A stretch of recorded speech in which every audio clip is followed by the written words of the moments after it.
Amis internautes, bonjour. Armelle, bonjour. Bonjour Thierry. Tu nous fais découvrir quelle plante? Alors aujourd'hui, nous allons découvrir une plante qui ne craint pas la sécheresse. Donc c'est intéressant vu les températures que nous avons, pas loin de 30 degrés. Il faut s'adapter. Hein. Le sédum.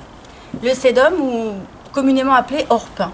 Je ne sais pas si tu connais ce nom. Non, pas orpin. du tout. Et en plus, je ne l'ai pas vu fleurir, donc ça va être une grande découverte pour moi. Eh bien voilà, voilà comment elle se présente. Elle ne paye pas de mine, mais elle est vraiment sympa parce qu'elle est très résistante au soleil. Et comme on est dans une période où il va falloir faire attention à l'eau, bah, cette plante-là, elle rentre bien dans ce programme. Donc, nous allons prélever toujours le même procédé.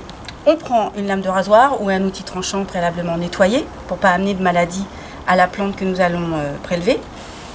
Nous avons rempli, nous, 2 pots, cette fois-ci. 2 pots, humidifier la terre et nous allons prélever. Donc, le même principe. Alors, on va couper à l'intersection toujours de la tige et de 2 feuilles.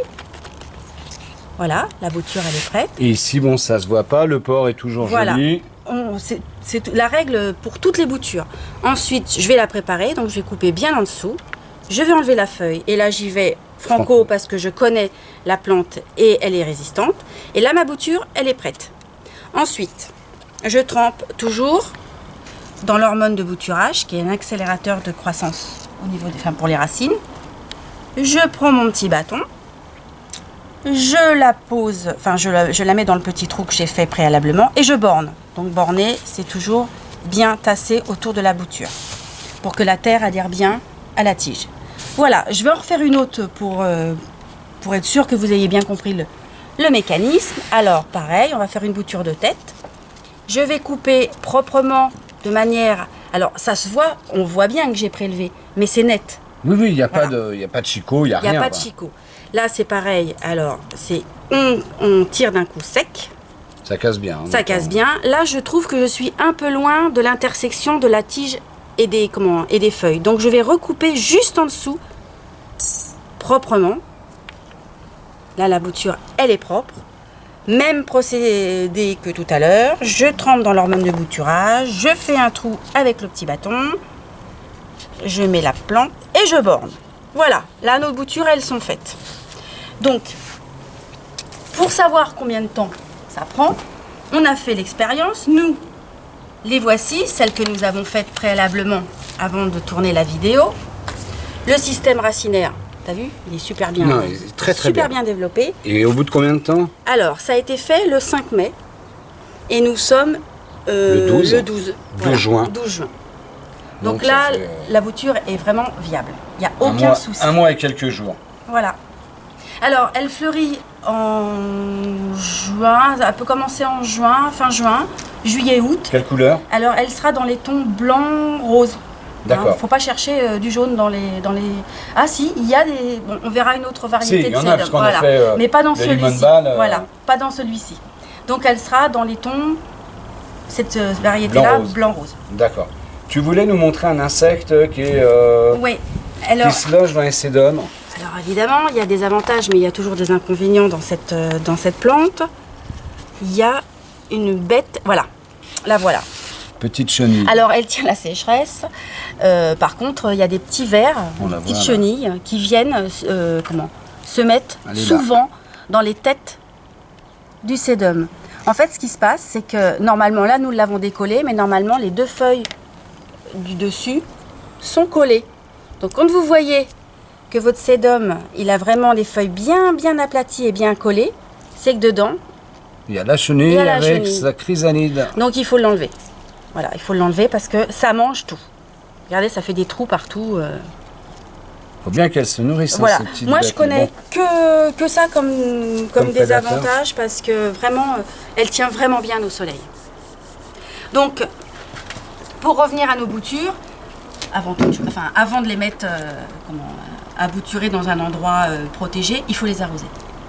Oui, c'est comme toutes les boutures. Comme toutes les boutures. On les arrose, on les met dans un endroit... Là, ce qu'il faut dire aussi aux internautes, c'est qu'on n'a pas chauffé. Non. Là, c'était une température ambiante. On était au mois de mai aussi. Au mois de mai. Donc là, il n'y avait pas de souci. Donc sans ça, quand on commence à chauffer, bien sûr le temps, hein, quand on met le Oui. chauffage, on aurait pu faire ça au mois de mars, chauffer, ça aurait mis 2 semaines. Il y avait le ça aurait- chauffage. ouais, un petit peu plus, ça aurait peut-être mis 3 semaines, mais bon. C'est une plante facile. Quand on veut se faire la main sur une bouture, il faut commencer par des plantes faciles, et celle-ci fait partie de ce cas-là. Voilà. Donc, donnez-nous vos impressions.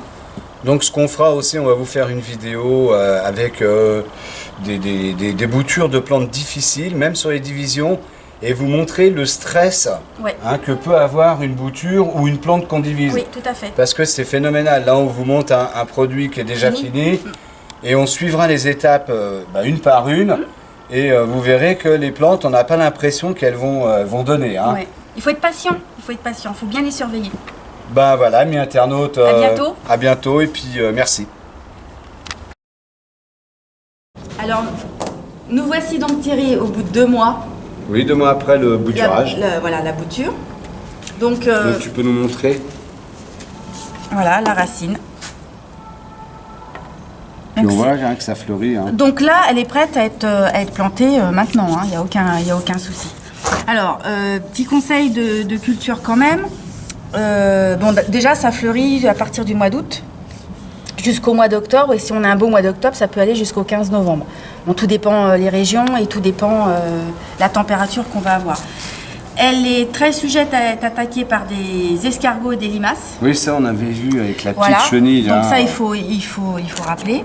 Et puis, il y a autre chose, c'est qu'il ne faut pas hésiter, une fois qu'elle a fini de fleurir, Oui. il ne faut pas hésiter à la rabattre.